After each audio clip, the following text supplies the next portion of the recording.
cleaning, tie on your head wrap, and listen to something gleaming. Shalom, sisters. I'm your host, Havila, and you are tuning into Virtuous Voices. So, this week's episode is going to be about rumors, lies, and gossiping, and how, according to the Bible, as teen girls, we are not supposed to be gossiping, lying, or spreading rumors. So this topic is very prevalent among teen girls, and especially like in high school, there's always gossipers and rumors and lies, and it's just a whole bunch of stuff. The Bible talks about how we should be in our speech, because in Titus 3 verse 2, it talks about how we should not speak evil of others, and we should be gentle and meek towards one another. So, I don't know, let's say you have like a friend or something. You shouldn't be speaking bad about her behind her back. You shouldn't be speaking bad about her to other people. You shouldn't be lying on her. And likewise with anyone else, you should not be doing that because that's wrong and that's evil according to the Bible. You should always be gentle and meek towards one another. And of course, you're not going to get along with everyone, but still you want to maintain your gentleness and meekness. So, yet again, we're going to do this in sections just to keep everything organized. So, section 1, gossip and rumors.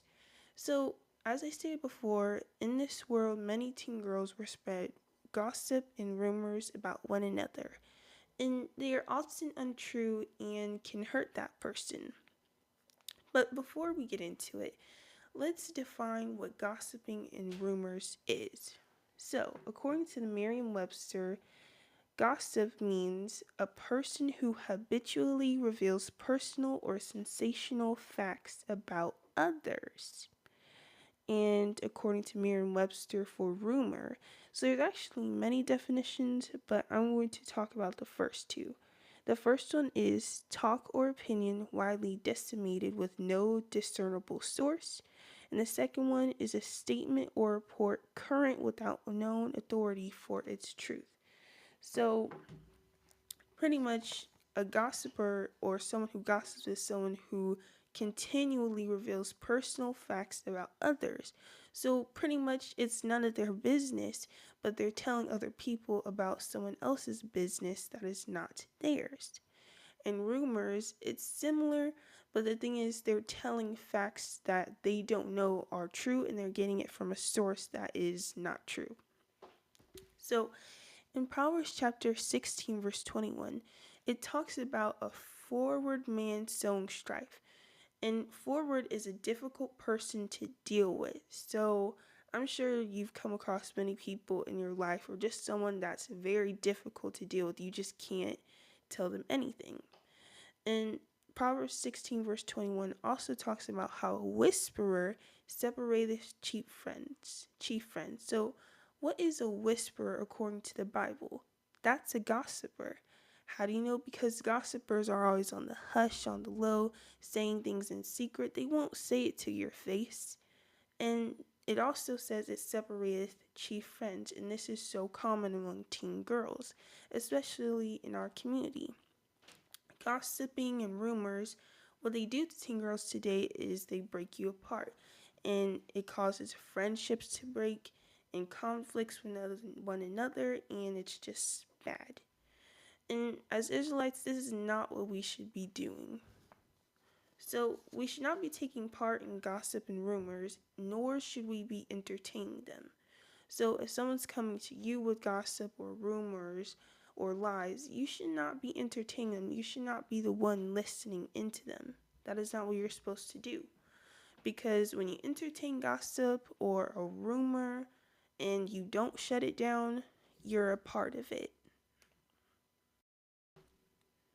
Alright, so Proverbs 26 verse 20, I'm going to read it, so head wrap warning. So Proverbs 26 verse 20 says, where no wood is, there the fire goeth out. So where there is no talebearer, the strife ceaseth. So what is a talebearer? And according to the Bible, a talebearer today in today's terms is a gossiper. So, spreading falsehood is none of your business. You should not be spreading something or talking about something that has nothing to deal with you. And like I said, most likely it's not true and it can cause division. And division is a whole slew of other problems that can be caused. So, section 2 is the dangers of lying.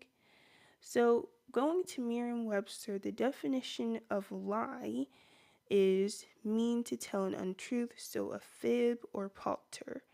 Lie is the blunt term imputing dishonesty. So, in short terms, a lie is something that is dishonest. And yes, that includes white lies too.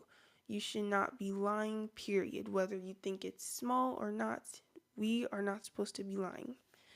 And God commands us not to lie. And as teen girls, lying to others or on others is prominent and it needs to stop.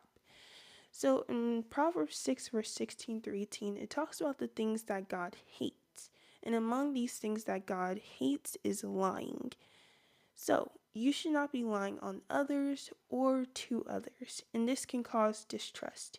Lying can even harm and destroy people just because someone believed what you said to be true. So I'm going to give an example. So we all have parents, right? And one thing as children and teen girls in general is you want to build trust with your parents. You want to be trustworthy. You don't want to be dishonest because then it's going to be very hard for your parents to be able to trust you, whether you have siblings or you want to go somewhere. So I'm going to give an example of teen girls lying to their parents. So let's say, I don't know, a girl, her parents are like, okay, so where are you going? She's like, I'm going to my friend's house. Her parents are thinking she's going to her friend's house because, they trust her and all this stuff. They're like, my daughter's very trustworthy. But she doesn't go to her friend's house. She goes to a boy's house instead, and you already know where that's going to lead to.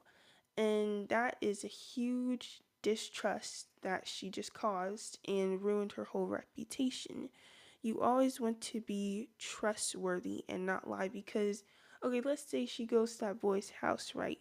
Maybe he could kidnap her, traffic her, all kinds of crazy stuff, and her parents still would have thought, dang, my daughter, she actually went to her friend's house, when in actuality, she was not. Or likewise, another example. Let's say, I don't know, a girl's like, okay, I'm going to the mall, and she's leaving in proper attire, right? Modest attire. And of course, if you guys have been tuning into Virtuous Voices, you all should know by now what modest attire is. That she's leaving the house in modest attire, she has her skirt on, a modest shirt, everything. But when she goes to the mall and gets around her friends, she changes, or it couldn't even be the mall. It could be school, and she changes her clothes into unmodest attire. Tight pants, a crop top, knowing that her parents would never let her wear that because it is not modest. So that's just a couple examples of lying.